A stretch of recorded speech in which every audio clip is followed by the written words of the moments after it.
Aïcha Koné et l'affaire du passeport diplomatique. Depuis cette affaire, je vois beaucoup de personnes tirer à boulet rouge sur notre diva nationale, la Maman Africa. Vous savez, il faut respecter nos artistes. Il faut respecter nos artistes. Il faut respecter nos icônes nationales. Il faut les respecter. Et Aïcha Koné, ici actuellement, présentement, ici en Afrique, je ne dis même pas en Côte d'Ivoire, en Afrique, des icônes de la trempe, de la dimension d'Aïcha Koné. Je vois rare, je n'en vois pas. Je n'en vois pas vraiment. À travers toute l'Afrique, il doit en avoir 7, mais je n'en connais pas vraiment. Nous avons la chance d'avoir une Aïcha Koné. Il faut la respecter. Il faut la respecter. Voilà. Aïcha Koné, bizarrement, et ça, j'ai jamais compris. J'ai jamais compris. Moi, je l'ai connue en 94, là. 1994. Oh, j'étais... voilà. Moi, la télévision ivoirienne, les médias ivoiriens, depuis tout petit, des années 80, il n'y a pas quelque chose qui m'a échappé, quelque chose que je connais. Mais bizarrement, je n'avais jamais entendu le nom Aïcha Koné.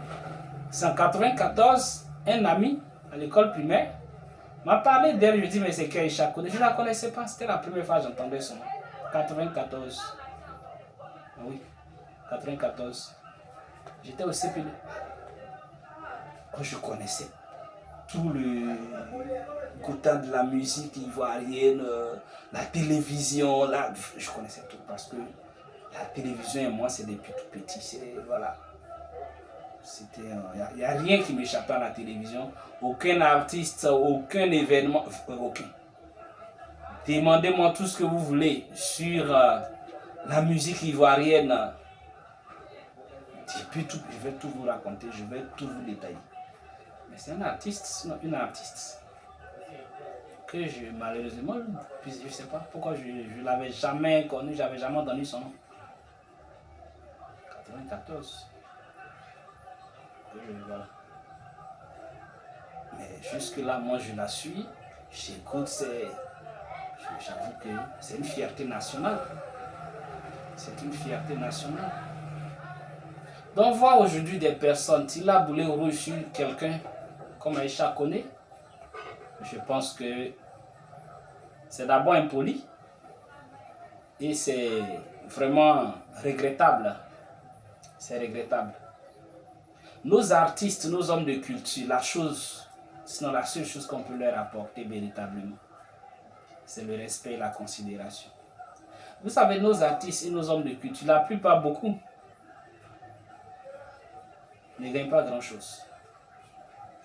On est avec eux dans nos maisons, chaque jour, chaque soir, quand on rentre du boulot, des activités, quand on rentre, ils sont avec nous. À travers la télé, nos smartphones. Ils sont incontournables dans notre vie.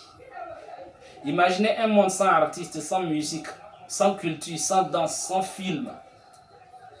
C'est invivable. Donc ces gens nous apportent beaucoup. Mais en réalité, ils ne gagnent pas grand-chose. Hein. Certains s'en sortent, mais il y a beaucoup d'autres aussi. Que ce soit dans le cinéma, dans la musique, le théâtre, un peu de tout. Beaucoup font tout ça pour le pays. La seule chose qu'ils gagnent vraiment, bien qu'ils ont, c'est la notoriété, la célébrité. Mais quand ils sont dans leur maison, souvent, pour les fins du mois, c'est difficile. La seule chose qu'on peut leur apporter pour tout ce qu'ils font pour nous, c'est le respect et la considération. Moi, lorsque je faisais mes études à l'université, au département des arts et au département de communication, une fois comme ça, on nous a demandé de réaliser un film publicitaire de 1 minute. Un film publicitaire d'1 minute. J'ai pris mes matériels et puis bon, voilà. Je suis allé à l'endroit choisi pour tourner ce film. Pour nous, en 15 minutes, là, c'est un truc de 1 minute. En 15 minutes, on peut filmer et tout. Juste pour filmer, je vous assure que on a mis plus de 4 heures. Plus de 4 heures. Et on pouvait même faire plus. Mais après, on s'est contenté de prendre ça comme ça pour venir. Juste pour filmer. Rien à voir les montages et tout le reste. Filmer là. C'est ce jour, depuis ce jour, quand j'ai quitté les lieux, j'ai compris qu'il faut respecter les artistes. Chaque métier est difficile. Moi, je suis enseignant, professeur de lycée. Chaque métier est difficile, surtout quand tu ne connais pas. Voilà, c'est difficile, surtout pour un apprenant. Mais la différence avec le domaine de la culture, les artistes, c'est que eux, ils font tout ça pour nous divertir, tout. Mais en réalité, ils ne gagnent pas grand-chose. Ils ne gagnent pas grand-chose. Beaucoup ne s'en sortent pas. Quelques-uns arrivent à tirer leur épingle du jeu. Mais dans l'ensemble, on le sait. Quand on prend dans le cinéma, tous ceux-là qui nous ont égayés depuis comment ça va, faut pas fâcher, quoi de neuf, ma famille, les artistes, musiciens, il y en a beaucoup aussi. La seule chose qu'on peut leur apporter, le respect et la considération.